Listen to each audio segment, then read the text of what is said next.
going now to the fourth leg of the schematic. Is there legitimate Zionism that is not anti-Semitism? You mean anti-Zionism? Yes, correct. Well, I was reading Emil Fackenheim, the other day, who said after the Holocaust there is no respectable anti-Zionism. I mean, I wouldn't be so categoric. It depends what one understands by Zionism.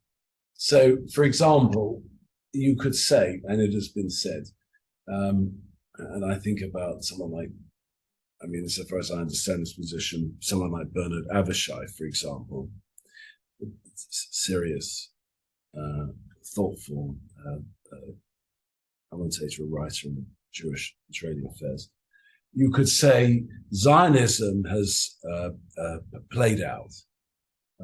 It's the energy of Zionism was became in establishing a state, and the ambition for Israel now is not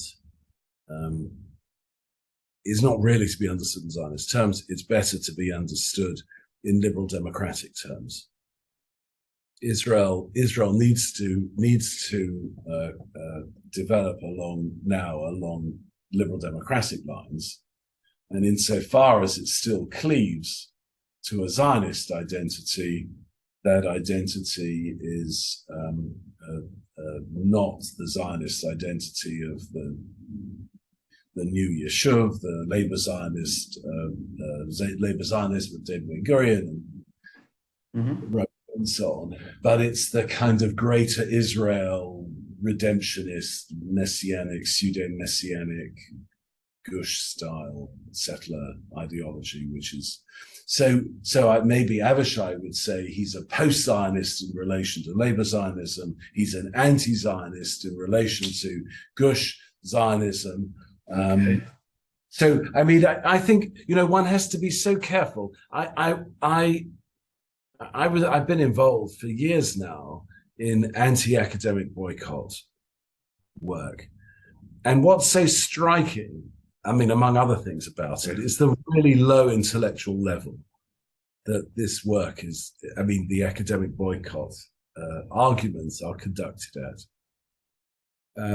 Dismal, and I infer from that something of the moral quality of the academic boycott case. That they can't formulate it in ways that are intellectually coherent. They can't demonstrate why it's reasonable to argue a case for the academic boycott of Israeli universities and yet not of other universities. They can't get over the problem of their inability to universalize whatever principle they apply to Israel, for example.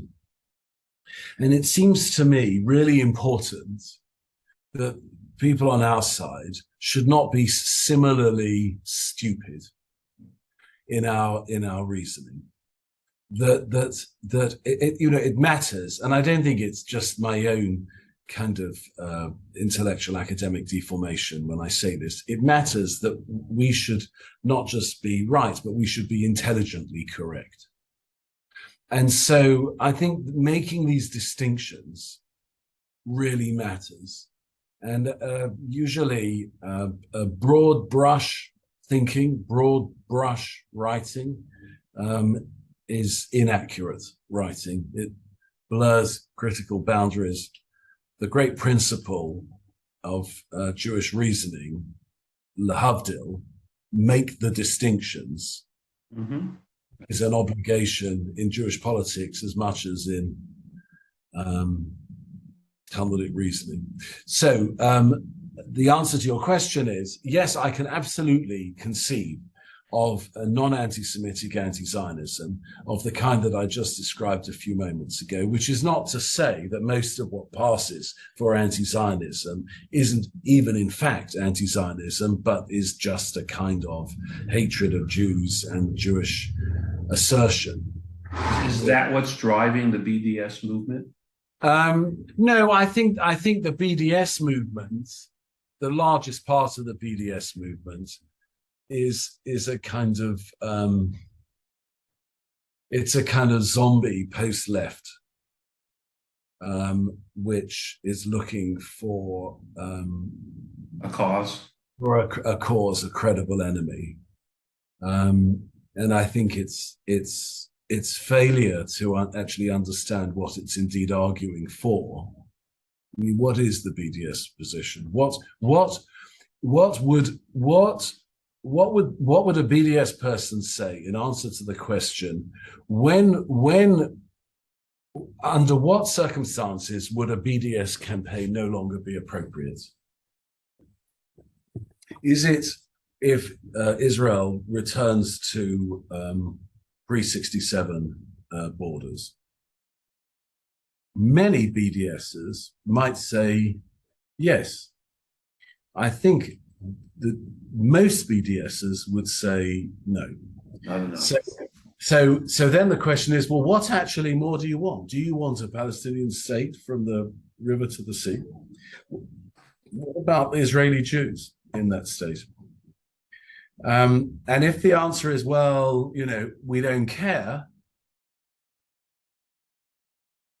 then I think you get into a kind of insouciance about Jewish life, which is very difficult to separate from more active and aggressive forms of Jew hatred, which correctly pass under the name of anti-Semitism.